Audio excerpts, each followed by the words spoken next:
Let's talk about the worst article I've ever read and why it's actually a good thing, because if their containment efforts against the rising opposition to mass immigration and multiculturalism are this blatant, this bad, and this unconvincing, it means that they are desperate, and we have momentum.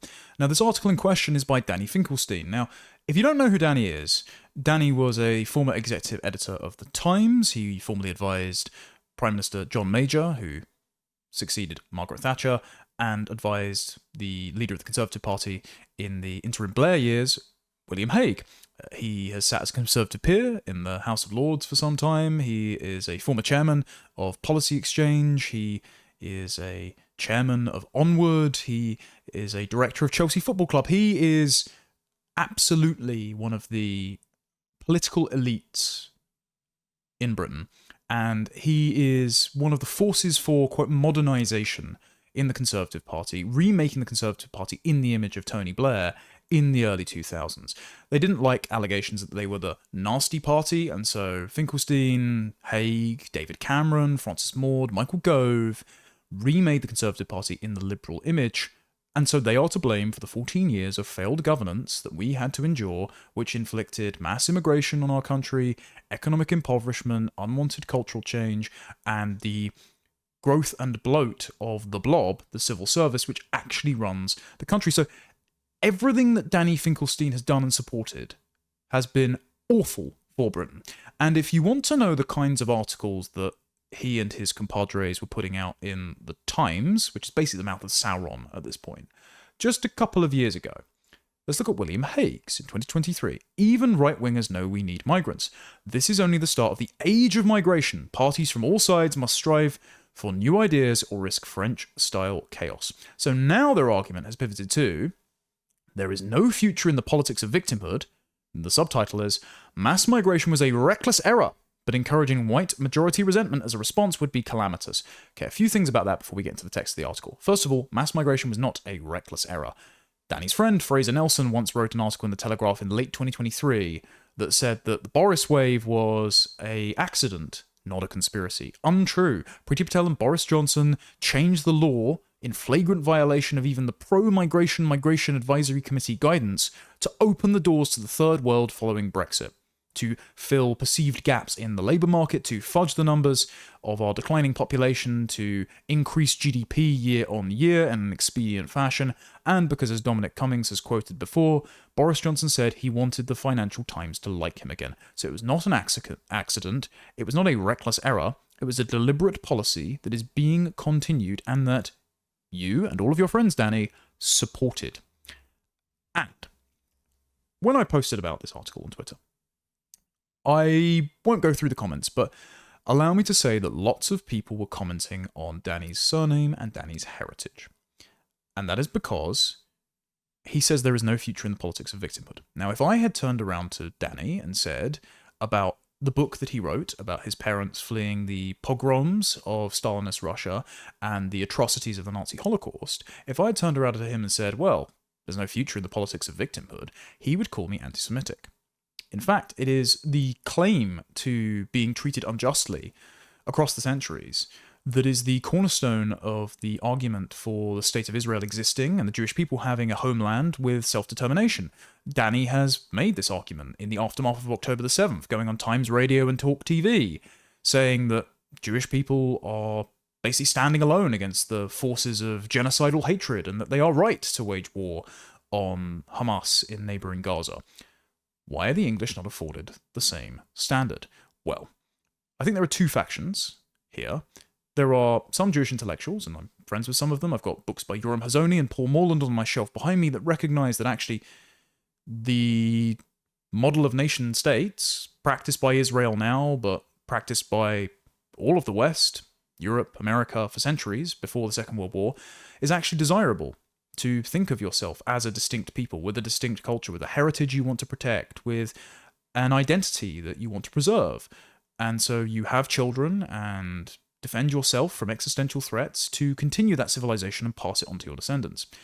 There are some that Eric Kaufman has written about in the first chapter of his book White Shift, who founded left modernist schools of thought, from which multiculturalism came, instead, that think that Benighted minorities, like Jewish people living in America or Europe, are protected only by liberal universalist ideology, human rights laws, and a kind of cultural transformation that forces the host majority to see themselves as indistinct from immigrants, because only if nobody notices differences will Jews not be persecuted.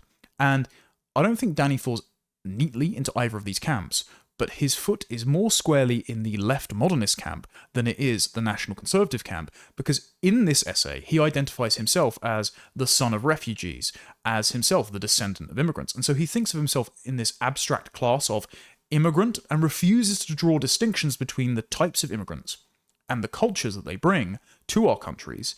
And so when the chips are down, he will continually pull the lever to increase migration in this country, because he thinks, oh gosh, what if my parents weren't afforded the same refugee status that they were? I wouldn't be born here and have had all of the advantages that I've had, and so the sons and daughters of refugees must be just like me, and so we must let them in. Whereas there is a glaring double standard that people notice with Israel's ability to have a border wall, a unquestionable status as Jewish people being the demographic and cultural majority in their own country, and that being a matter of national security. And so they put stringent restrictions on who can immigrate and integrate and have citizenship in their country, usually along ethnic and cultural lines. And so people get annoyed when someone like Danny Finkelstein comes along and says, well, you can't have that, and the problems are themselves not the problems. Because if the problems of immigration were the problems, you blame me and my friends for inflicting them on you, like William Hague and Michael Gove and Danny himself. Instead, the problem is you noticing the problem. The problem is your reaction to the problem being more than that with which I am comfortable.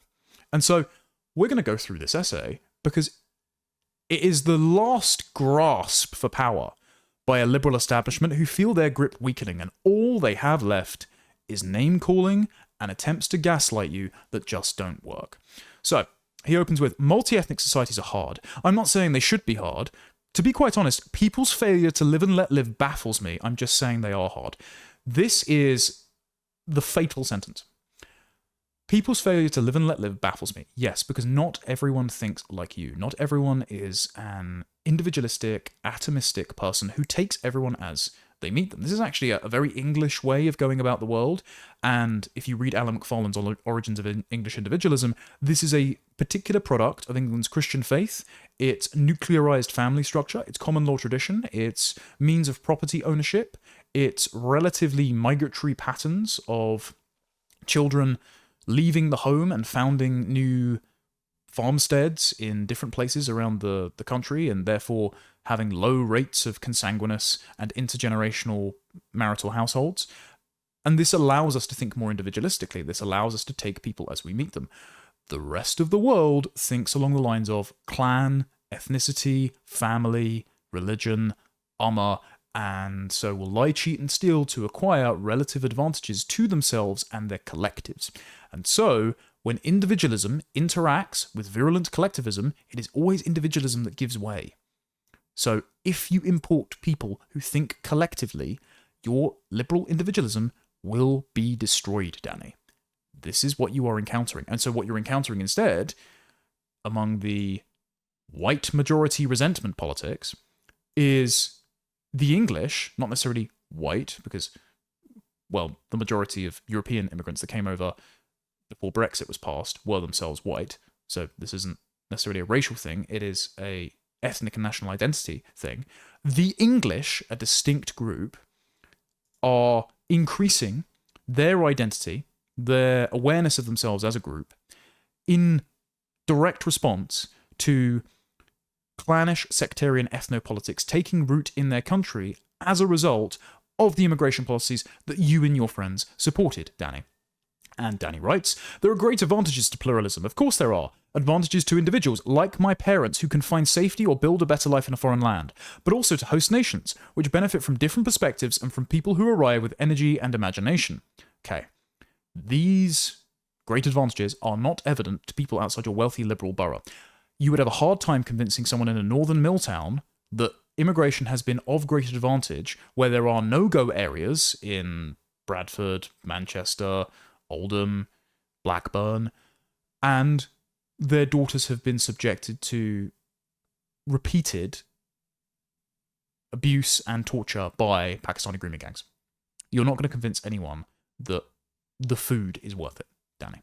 And also, if the price of allowing individuals like your parents to find safety and build a better life in a foreign land is to have their children continually lecture us and call us racist when we complain about the inevitable criminal and expensive consequences of immigration, if the price is to be called racist by the children of immigrants, no matter what we do, no matter how generous we are, then the price isn't worth paying. It just wasn't worth it. And yes, that is an uncomfortable fact. But that is how the majority of people feel, and I think the recognition that this is how the majority of people feel is what has caused Danny to write this desperate article. So Danny writes, from Vietnam to Venezuela, and from Serbia to the Sudan, multi-ethnic countries struggle to maintain their balance, suffering civil wars and violent struggles for domination between groups. Even where the outcome is less dire, ethnic tensions can come to dominate politics, which is why for more than a quarter of a century in active politics in this column, I have been warning against allowing mass migration into the UK. Well, the people you were advising and friends with weren't. But then he says, my concern was less the numbers than the speed. Right, okay. So if 100 million people moved here over the course of 50 years and fundamentally changed the ethnic and thereby cultural makeup of the country, Danny would have no opposition to this. He just wants this to happen in a way that is sustainable and slow enough that it doesn't provoke the kind of white majority resentment as a response that has happened because successive governments just opened the floodgates to millions of people from the third world. The problem is not the number of people, Danny. The problem is not the speed at which the number of people move here. The problem is the people. The problem is the cultures they bring over, the ways of life that are incompatible from our own, the displacement of native Britons from their own towns and cities. That is the problem, Danny. That is why you are getting this English identity politics as a reaction to unwanted waves of mass immigration that we always voted against, but your friends inflicted upon us anyway. He says, let us welcome people, but not huge and rapid movements that have allowed little or no time for integration. Okay, they haven't integrated. They don't want to integrate. So what is the consequence for them not integrating? Because what happens is with these sort of people, right, this sort of clique of liberals like Robert Toombs and Fraser Nelson and Neil Ferguson and now Danny Finkelstein, is they say, well, look, it's happened. They're here, or they're going to come here anyway. We just got to ensure they integrate. Okay. One, integration in their conception means thinning out British identity to encompass its antonyms, to basically deny us our settled identity, explain it back to us as a series of universalist liberal platitudes, which are really rather insulting, reducing it to a poetry recital, singing God Save the King and learning Rudyard Kipling.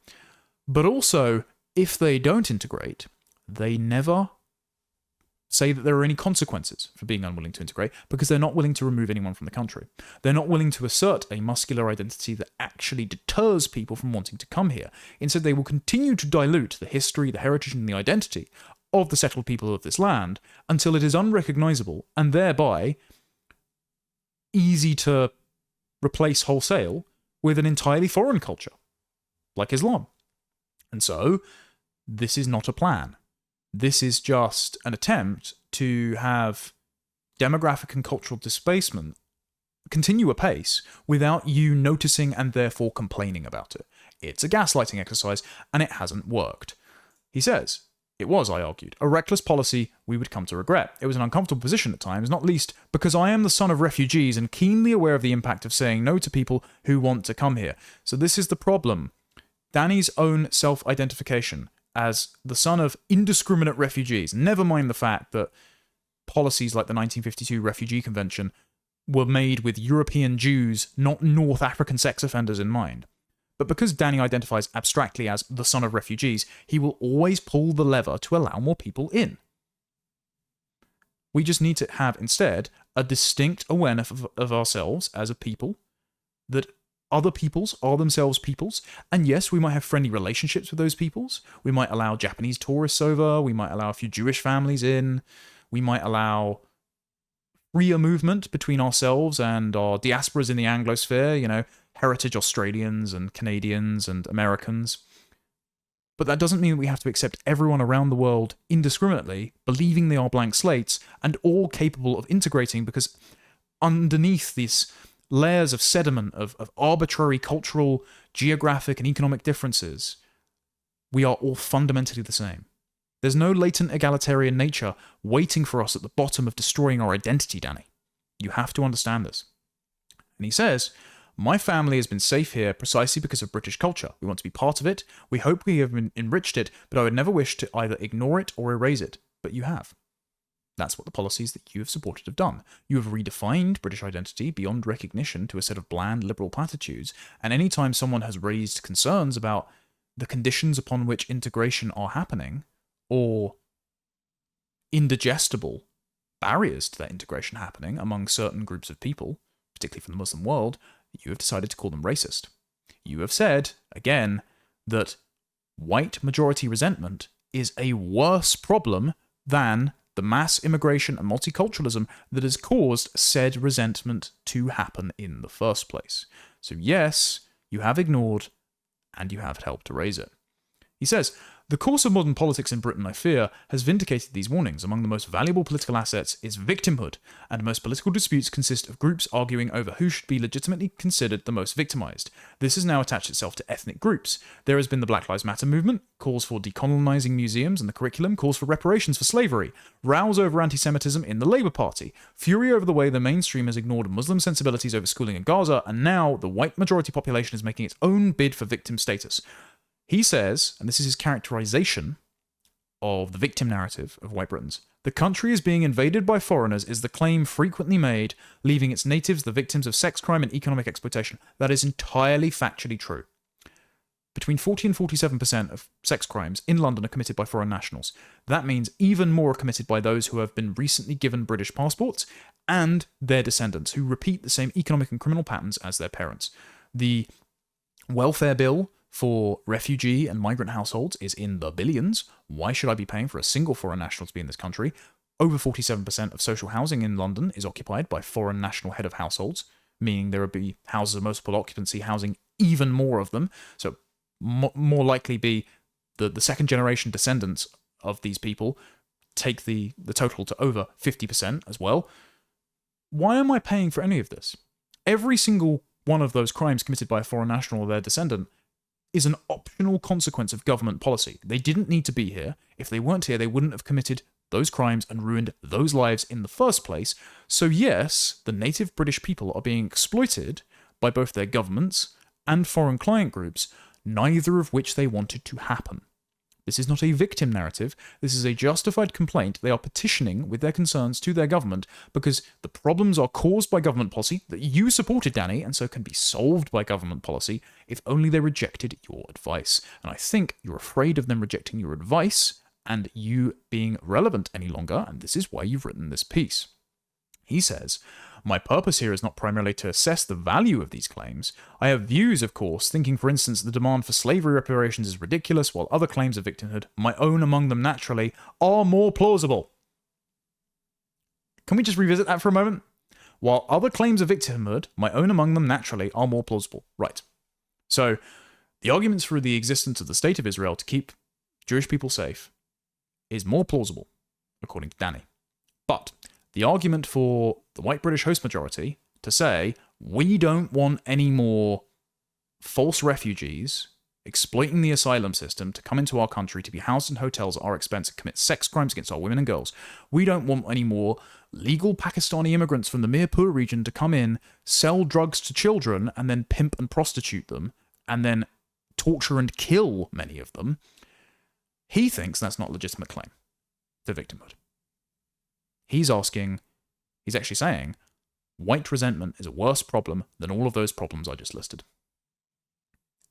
People are getting tired of the double standard. There should not be a double standard. I think we should have the same standard for England as we do Israel, and we will be happy and prosperous, and everything will be fine, and actually, Danny won't have to suffer much anti-Semitism coming from people who are annoyed and expressing their frustration about the double standard in a unsavory way, let's put it that way.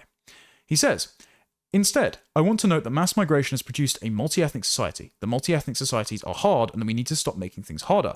It may have been reckless to have allowed mass migration at such speed, but we have a multi-ethnic society, and we aren't going to unhave it, and the pressure to allow more people to come here will not let up. Actually, it can. All of these are choices. We could assert our cultural and national identity to such an extent by banning the burqa, banning consanguineous marriages, banning halal slaughter, not allowing any more mosques to be built, frankly, not allowing any mosques, make it a hostile environment for people who hate our way of life, who want to terraform our culture beyond recognition, and who don't like the British host majority very much, and proactively repel them. Shut our borders to certain regions of the world, don't give any new citizenship grants out, and evict all of the people on benefits, in social housing, or spurious asylum claims, revisit recent citizenship grants under the Semaima Begum principle for people who don't like us very much, and then deport all foreign criminals and illegal migrants, and you will actually have a large number of these people either leave of their own accord or be deported, and we will be left in peace. All of your liberal individualistic givens, upon which your entire attitude of taking people as you meet them rest, Danny, will be preserved. But instead, for some reason, you want to entrench this fractured, multicultural, hostile tribal settlement and say to the English, well, if you notice the downsides of this settlement, you're a racist. Not good. Not good at all. He says, the first thing is to stop deepening the problem. Mainstream democratic politicians simply cannot tell voters that we are unable to stop moving people here illegally and are unwilling to restrict how many people move here legally. But if people turned around and said, okay, we want a moratorium on immigration, we want net negative migration, you would kick up a fuss and call them racist. As William Hague himself did, your friend, when he said, we are in the age of migration. If we do not accept mass migration, then we will be dinosaurs left behind. We'll be not progressive anymore. So, people have been trying to say that for decades, and you have called them racist, continually. Then he said, we have to insist upon integration. Gentle tolerance of the religious practices and idiosyncrasies of all sorts is very British. Not of all sorts. Islam is relatively new in Britain. It's been the last century or so at very small scales and then rapidly increased in the last couple of decades. It is wholly incompatible with being British. There is no British Islam. They are a contradiction in terms, and 53% of the public, when polled, agree that Islam is incompatible with British traditions. So, no, we do not have to accommodate Islam. We do not have to accommodate Hinduism. We do not have to accommodate Sikh sectarian Khalistani nationalism. We can reject all of these. We can close our borders to those regions. We can ban the practice and observance of them. Religion as an abstract category is a very Protestant conception anyway, and so it only works within a Christian or, for a short time, ideologically liberal framework in an entirely homogenous country. That is why we had centuries of religious conflict between Christian dominations, but then we had a few centuries of having a roughly peaceful settlement. And it's because we were homogenous, and the only disputes were between factions of Christianity, with a few Jews dotted in here and there. No, we don't have to put up with this. And if you say we insist upon integration, okay, Danny, what's the penalty for not integrating? Are you going to send them home? No? Then you're all talk. Instead, you're just trying to convince us to accept the disfigurement of our country, culturally, without kicking up much of a fuss. Because there are no consequences for the people doing the disfiguring that you insist upon having integrate, but the criteria for integration is not to abandon any of their cultural or religious priors that made their third world countries uninhabitable and are leading them to recreate the third world in our country. And then he says, third, we have to tell the truth. And then he goes on about grooming gangs and the like, but then he says, there is obvious political gain in exploiting tension and becoming the articulate champion of ethnic grievance. It can win seats in parliament, as the independent Muslim MPs demonstrate, and being the champion of majority white grievance can bring even more than this. Perhaps it can bring government. The only political hitch is that you can be outbid, Robert Jenrick by Nigel Farage, Farage by Rupert Lowe, and so on, since victim status is a bottomless pit. If they are just pointing out the indignities and abuses inflicted on the British people by successive governments, including your friends, Danny, this is not a bottomless pit of victimhood. It is telling the truth when we have been muzzled for decades, identifying the problems and then promising to do something about it. But you don't want the problems identified because you will realize that you and your friends are the culprits. He says, it is a disaster for the country, portraying every migrant as a sex pest, whipping up protest mobs, thrilling at the potential for ethnic violence, pretending that white people are being dealt with more harshly by the courts and ethnic minorities. Danny, the Sentencing Council were about to pass guidance that said that cultural, ethnic, and religious minorities, transgender and non-heterosexual individuals, and the disabled and women would get lighter sentences than straight white men for the same crime. That is literally a judicial apartheid system that nearly passed in this country and only didn't because Shabana Mahmood, whose representatives were present at the hearings, and the hearings themselves based on guidance in David Lammy's Lammy report, intervened at the last moment because the press for her was too bad. We almost had a racial judicial apartheid system in this country de jure rather than being de facto, as we can see with cases like Lucy Conley versus Ricky Jones, and yet you're still saying that it doesn't exist. But either you have your head in very opaque clouds, or you are just lying. You are just purposefully ignoring the things that are going on. He's suggesting that Britain, which we all have to go on living in, that's not true though. Not all. There are thousands of millionaires fleeing. In fact, Danny should know, because the Board of Deputies know this, there are thousands of Jews fleeing the UK right now. Like, Golders Green is emptying out. Synagogues are being turned into mosques. You can't get a salt bagel for love nor money. Why is that happening, Danny? It's because they don't like the mass Muslim migration that puts their lives directly at risk. And so, lots of them are going to the US or to Israel where they feel more comfortable. So saying, which we all have to go on living in, is not true. Because you're ethnically Jewish, I'm sure, and because you're very wealthy and very successful, through work off your own back, of course, I'm sure that you would be accepted with Israeli citizenship, or probably you'd get an O1 visa in America. So you don't have to go on living in it. But the people who are living cheek by jowl with these ethnic enclaves, these no-go zones, these Muslim areas from which the grooming gangs have spawned, they have to go on living in it because they can't afford to escape. So actually, no. You, and supporting your multicultural luxury beliefs, you can flee at any time to somewhere that you haven't helped destroy yet. But the white British host majority that you're accusing of ethnic resentment and saying they're just indulging in victimhood politics, they are stuck here. And if they are stuck here, where they are minorities and not afforded the same minority rights under the Equality Act that present non-natives are, then will they be indulging in victimhood politics then, or will they have a justified grievance of saying we are being oppressed in our own country? I'll be interested to see the development in Danny's articles if and when that happens by 2063, when white Brits become a minority. He says, fantasizing that the police, exclamation mark, are organising pro-migrant protests. They were literally escorting Stand Up to Racism Socialist Worker Party protesters with pre-printed placards, members of publicly funded unions like ASLEF and the National Education Union, to the front lines of protests at the Bell Hotel in Epping to provoke parents peacefully protesting against immigrant sex offenders, which, again, you've been denying in this piece, Danny. That actually happened. And again, all publicly accessible. Headline news for weeks. Why are you pretending this didn't happen? Why are you pretending all of this is calamitous and irresponsible? No, it's the truth, and you're not telling it. He says, I accept that this probably sounds a bit quaint, that it is a politics that should be shunned.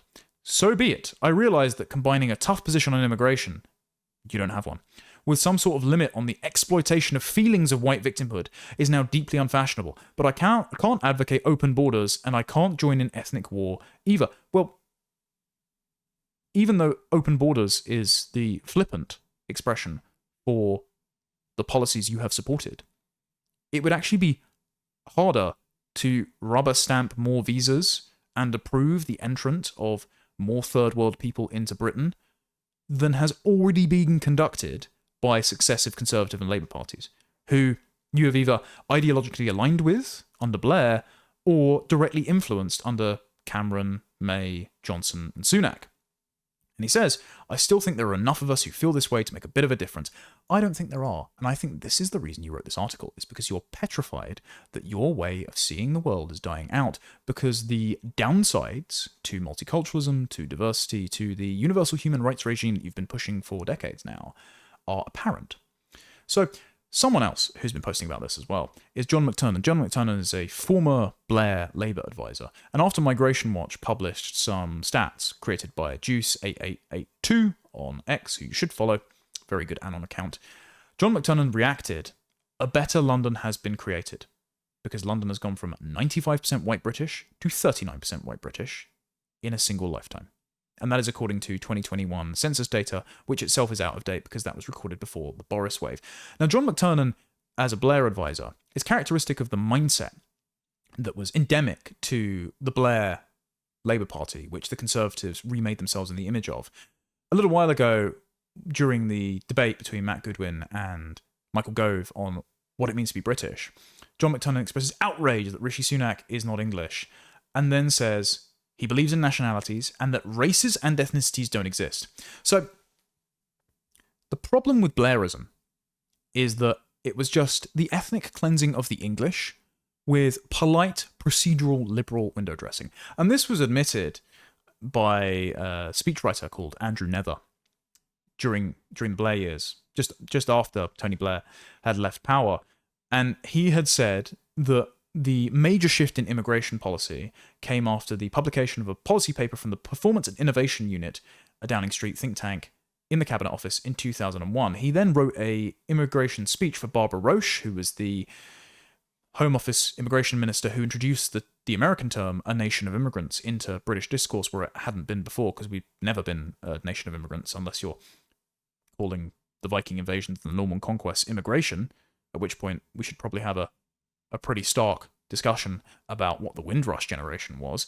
And he says, earlier drafts I saw also included a driving political purpose, that mass migration was the way that the government was going to make the UK truly multicultural.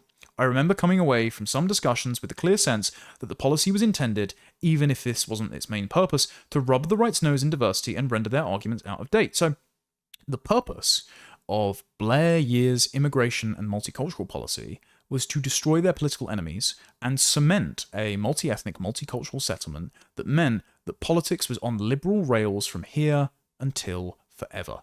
And when the contradictions of this policy made themselves manifest, for example, John McTernan saying races and ethnicities don't exist, but then also tweeting that I believe in the existence of the State of Israel as a Jewish homeland, the point of those schizophrenic approaches to ethnic, religious, and national identity is not consistency. The point is to get you cancelled for noticing the contradictions so that demographic and cultural change can continue uninterrupted without much opposition.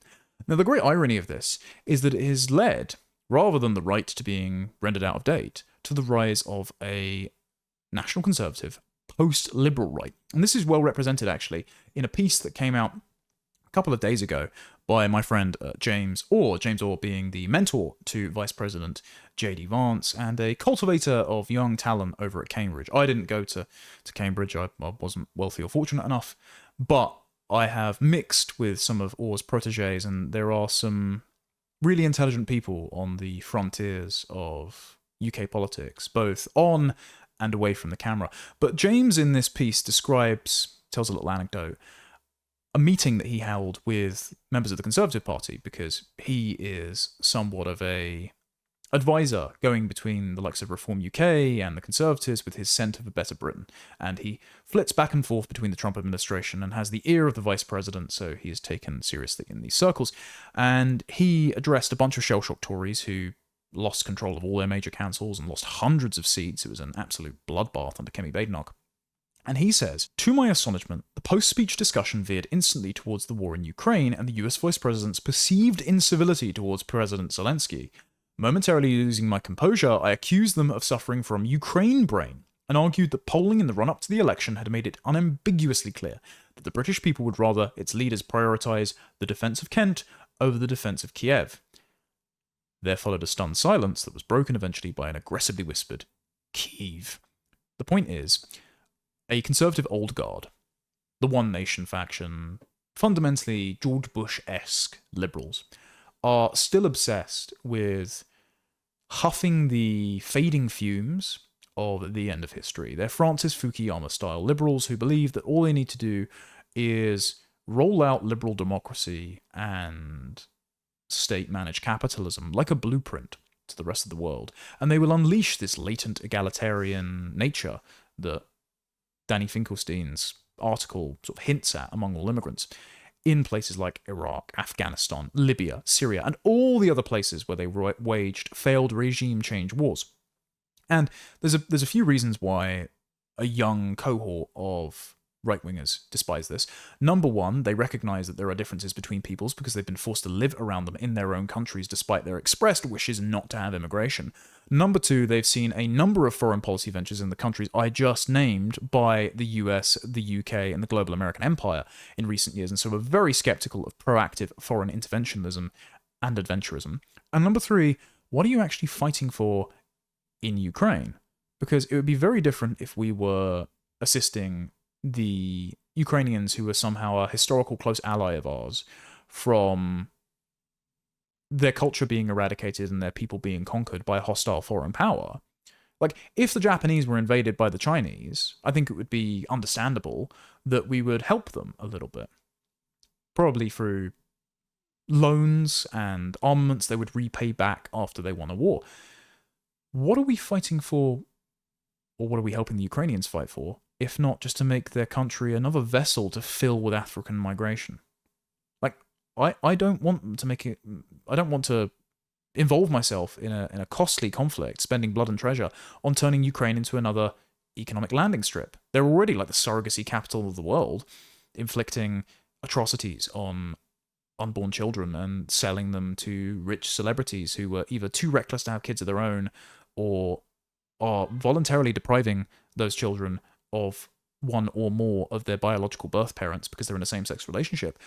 I'm not keen on defending that, but this is a generational divide, as James points out, because when he read Charles Moore's column last weekend, he warned that national conservatives like Vice President Vance and James were flirting with a perverted patriotism that may yet lead to neo-fascism. So anything except abiding by the fiction of a rules-based international order, anything except abiding by the liberal international norms that allowed Danny Finkelstein's parents to come over as refugees and therefore now unlimited numbers of fighting-age foreign criminal males to enter our country, anything except preserving that settlement and carrying on as if there's no problems is indistinguishable from fascism and is white majority resentment that is more calamitous than the problems caused by immigration in the first place.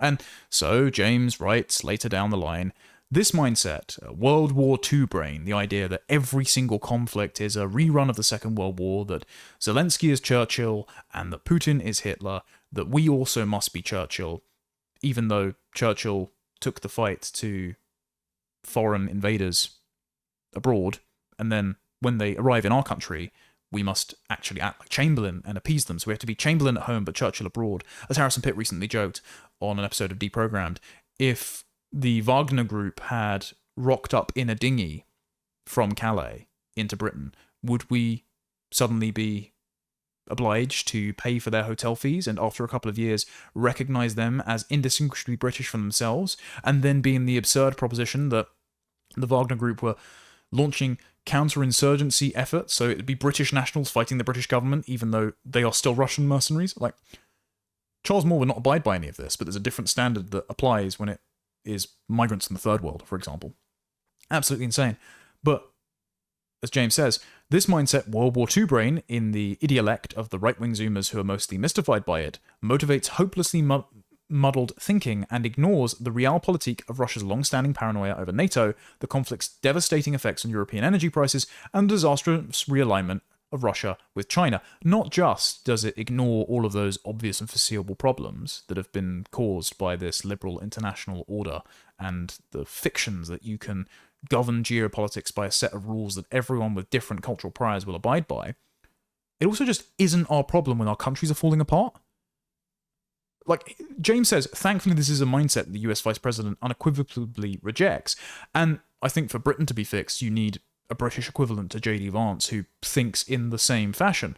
James says, as for the emerging figures on Britain's new right, it is they alone who seem to understand that the time has come to rally behind politicians who put Kent before Kyiv, Glasgow before Gaza, and Bournemouth before Beijing. And Matt Goodwin, in a paper for Policy Exchange, his essay that he contributed to the future of the right, outlines this, that the new divide among the new right and the old right in Britain is characterised by a realignment still shaping British politics, sees one in broad terms as the cultural axis, national belonging versus universal liberalism, becoming just as important, if not more so, as an economic axis of markets versus the state. And he says, clearly this is not to say that debates about economic security no longer matter. After all, Britain remains locked in the sharpest cost of living crisis since the Second World War, with stagnant growth, low productivity, and very high levels of debt. But it is to say that actual or perceived concerns about belonging, culture, and identity, sharpened by mass immigration, broken borders, and the rise of Islamism, have become much more important lens through which voters interpret and navigate politics. While the precise nature of these concerns varies from one country to the next, in Britain, in political terms, they represent a strong and growing public rejection of the post-1997 Blairite consensus, which the old right, under the Tories, under Danny Finkelstein, themselves accepted and entrenched. Mass uncontrolled immigration, weaker if not porous borders, universal liberalism, untrammeled free markets or hyperglobalization, identitarian politics, an instinctive preference for elites over citizens, a reframing of national identity along post-national multicultural lines that also promotes difference over commonality, and a new authoritarian progressivism that uses hate speech laws, speech codes, censorship, and expanded taboos like far-right Islamophobia, hate, or white majority resentment to try and stigmatize, if not shut down, legitimate opposition, undermining free speech. Matt and James are accurately characterizing the emergent new right that is gaining momentum among the electorate and on social and alternative media, and this is why containment pieces like this have been written, because the old, ostensible, self-identifying right, the Conservatives who made the last 14 years of Tory governance indistinguishable from Blair's cultural and constitutional revolution, they are petrified that they are losing relevance and being blamed for the problems that they have caused. And so Matt had an exchange with Fraser Nelson and Danny Finkelstein over X, because Nelson, the most incorrect man in Britain, decided to share Danny's article because these regime apologists mutually reinforce one another. Matt says liberal Toryism is dead. Danny responds and says, there was a time I would have worried about this, but you're no longer someone I respect, I'm sad to say.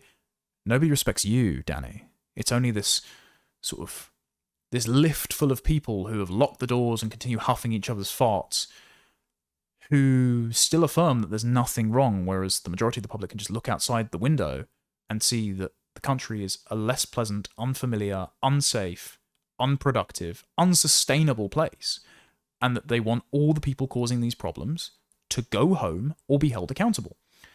And he says, you now have the support of a fan club, and I'm glad if it makes you happy, but I'm not able to be part of it, I'm afraid. The fact that others may not agree with me doesn't make me regret my position, that all your undoubted insight on political trends, which I have happily amplified and often endorsed as acute, cannot suffice to make you a person worthy of the attention you seek. The point is, as Matt points out, the feeling is mutual. You and your tribe have led this country to everything you see around you today. Despite clear evidence to the contrary, you have pushed narratives that are shaped more by your need to win approval and social status among a 10% elite minority than do what you're supposed to do, pursue truth. The point is, these people are incapable of course correction. They are unable or unwilling to admit that their ideology has brought the country to the brink of civil unrest, to bankruptcy, to cultural disfigurement. And so, the only way to proceed is when they release pieces like this, to deconstruct it, to laugh at it, to dismiss it. When they call you a racist, do not care, and do not let these people anywhere near, or at least have a moral influence over, the emerging political vehicle that is tasked with solving the problems that they caused.